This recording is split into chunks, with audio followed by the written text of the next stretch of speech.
I'm starting to pick up that you sort of have developed quite a specific teaching style, which is fairly unique. It differentiates you and has led to the success that you've had in the industry. So maybe, Jhan, let's now go into a little bit of your teaching style and what you've packaged, and what will be rolling out in the next few months, and what people will be able to get access to in the Facebook group, etc. But I'm really curious, just if you could break down what makes you so good as a CFA teacher. Well, thank you for that. I'll take it. Thank you. That's great. Always accept a compliment.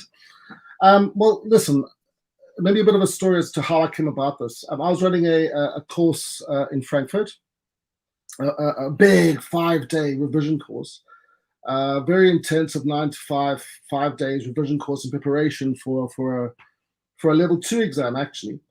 Anyway, I had a student who came down from Switzerland to attend that course in Frankfurt. And after the course, she was like, "Oh, Jhan, this is just so cool.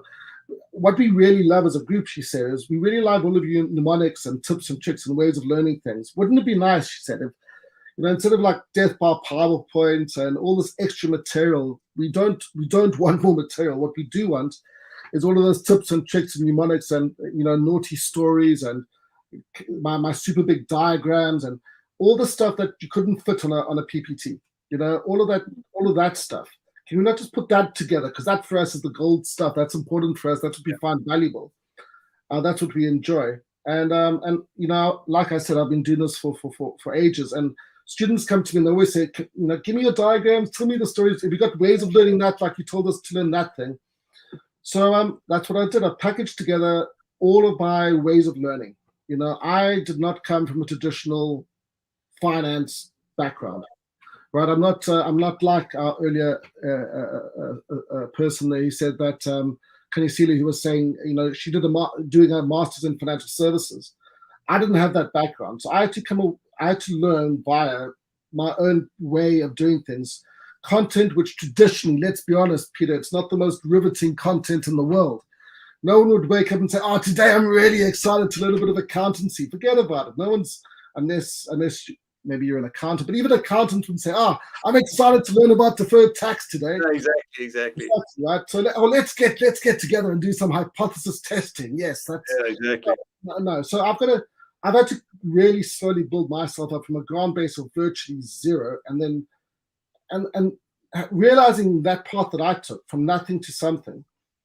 You remember those steps and how I came to make common sense of some really abstract stuff. And I brought that into the classroom. I'm the anti-material guy. I don't think we need more material. Like I said, you've got so much material at your disposal. Just the CFA Institute curriculum is massive. Most people get some third-party material as well. On top of that, we don't need more slides. We don't need more textbooks. We don't need more question banks. What we need is a way to learn. And so it is all graphic, it's storytelling, it's politically incorrect joke, it's colorful, it's mnemonics, and it's just the way my brain works. So that's what I've put together, and that's always been the feedback that I've had from the courses that I've run in the past. It's those naughty things. This, for example, here that you just put up, this is a put call parity. It's a way of valuing a put option or a call option or a share or a bond based on two portfolios that will, in all states of the universe, have the same value.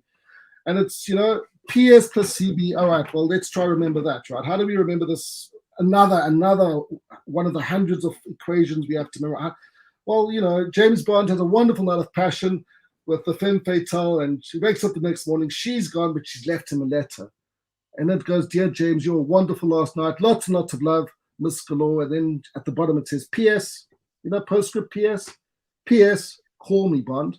This is the PS call me Bond formula, PS C plus B. So this is the PS call me Bond formula. It's one of the things that we teach in derivatives. And there's just lots of versions of that as we go through. Wonderful, Jhan. Thank you. And absolutely, you've got that distinctive teaching style. And I've looked at a lot of your content where you sort of are drawing on a board and then talking about something and making it real and interesting for somebody, and just really helping with the recall, if you like, at a later stage. And what I also really value, and I think is a differentiator for you, is that you've got such a good sense of what is the most tested material in the CFA. And if you can link the memory devices to that, and you are engaged in that material, then you've understood the pathway to success and passing your CFA exam. Because I guess not all areas of the curriculum are equal. You've understood which are the most important parts. You've made it interesting and engaging for people to remember, package that into your lessons. And that, I think, is one of the big pluses that people will have when they come into your training.